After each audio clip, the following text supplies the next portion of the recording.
나만 빼고 다 잘 사는 것 같을 때 우리는 무슨 선택을 하게 될까? 요즘 그런 생각 안 드세요? SNS만 켜도 친구들이 외제차 타고 해외여행 가고 뷔페에서 스테이크 썰고 새로 산 아파트 뷰 자랑하는 사진이 줄줄이 올라오잖아요. 그걸 보면서 나도 모르게 핸드폰 화면을 넘기다가 한숨이 나와요. 나만 뒤처진 거 아닌가 싶은 불안감. 박 대리도 그랬대요. 38살 대기업 12년 차. 친구들 대부분은 SUV 외제차 타고 다니는데 자기는 아직도 국산 중형차. 나도 이제 바꿀 때 됐지 하고 무리해서 독일 3사 중 하나로 뽑았대요. 할부는 60개월. 그 선택이 결국 그를 파산으로 이끌었고요. 이런 이야기가 남 얘기 같지 않다는 게 문제죠. 우리가 평소엔 잘 모르지만 은퇴 준비의 첫 단추는 바로 지금의 소비 습관이란 걸 생각해 봐야 해요. 특히 요즘처럼 보여지는 삶이 중요해진 시대엔 더더욱. 그래서 오늘은 지금의 소비가 나중에 은퇴 후 삶에 어떤 영향을 미치는지, 그리고 어떤 선택이 나를 위한 준비가 될 수 있을지, 세 가지 사례와 함께 구체적으로 얘기해 보려 해요. 1. 외제차가 낳은 사치 박대리 이야기. 앞에서 언급한 박대리. 서울 근교 아파트 전세 살면서 월급 400만 원 정도. 거기서 대출금 갚고 생활비 쓰고 아이 학원비 내고 나면 사실 여유가 없어요.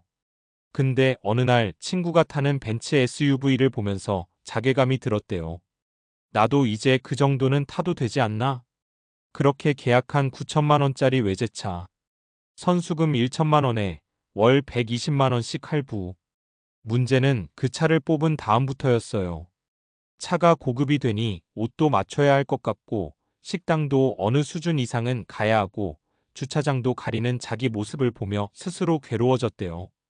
결국 1년 반 만에 신용카드 연체, 보험해약 돌려막기. 38살에 개인회생 신청하고 차는 중고로 처분했죠. 그리고 그는 말했어요. 나는 그 차가 성공의 증표라고 생각했는데 그게 나의 실패를 앞당기고 있었더라고요. 은퇴 준비 관점에서 보면 그가 만약 그 돈으로 차량이 아닌 노후 준비나 자산 증식에 투자했다면 어땠을까요? 월 120만 원씩 5년간 적금만 들어도 7천만 원 가까이 모입니다. 그 돈이면 향후 60세 전후에 퇴직 후 주거 이전, 노후 창업, 월세 수입 기반 마련 등의 다양한 옵션이 생겨요. 그러니까 지금의 소비는 미래의 기회비용을 갉아먹는다는 걸 잊지 말아야 해요. 2. 자녀 사교육비의 늪 김 부장 이야기. 두 번째는 45세 김 부장 이야기. 두 자녀가 있는데 하나는 초등 고학년, 하나는 중학교 2학년. 김 부장은 내 자식만큼은 고생시키고 싶지 않다는 생각에 과감히 투자했어요. 영어 유치원 국제학교 해외 어학연수 서울 강남권 입시 학원. 매달 사교육비만 250만 원 이상. 심지어 교육비 대출까지 냈어요. 아내는 전업주부고 본인 월급은 550만 원 수준. 그는 이렇게 말했죠. 내가 아이들 미래를 위해 희생한다고 생각했는데 나중엔 진짜 내 미래가 없더라고요.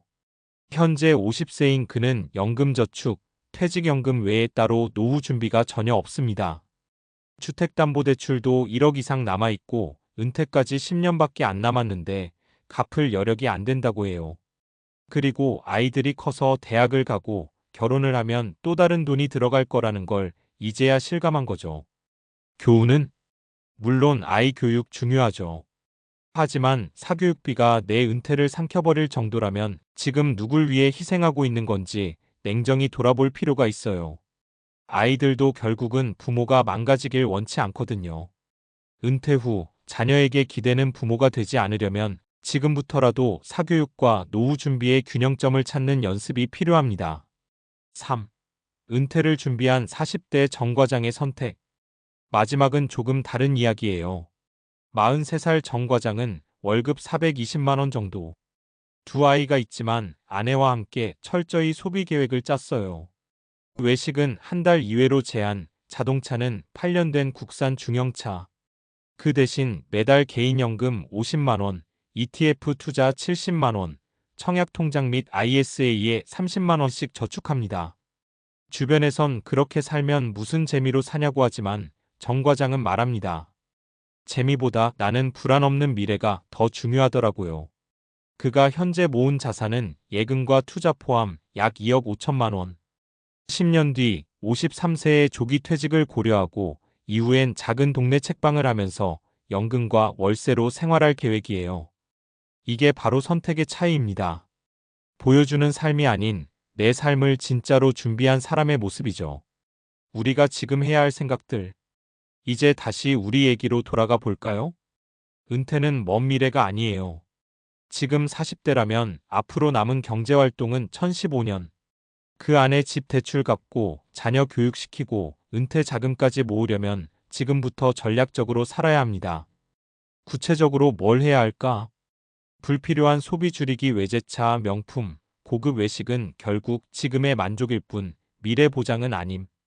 은퇴 후 시나리오 그려보기 언제까지 일할 수 있을지, 노후에 필요한 생활비는 얼마일지 구체화하기. 연금, 투자 시작하기 국민연금 외에도 개인연금, 주식 ETF 등으로 은퇴 자산 분산해두기. 배우자와 함께 재무 설계하기 부부가 함께 준비해야 흔들리지 않아요. 마무리하며 남들 다 하니까라는 말 가장 위험한 말일 수도 있어요.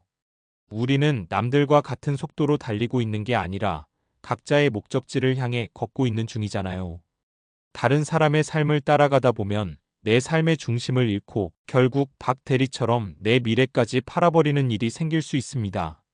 지금 우리가 해야 할 건 남들이 뭘 하는지가 아니라 나는 어떻게 살고 싶은지를 먼저 묻는 일입니다. 그 질문에 솔직해지면 그게 바로 은퇴 준비의 시작입니다.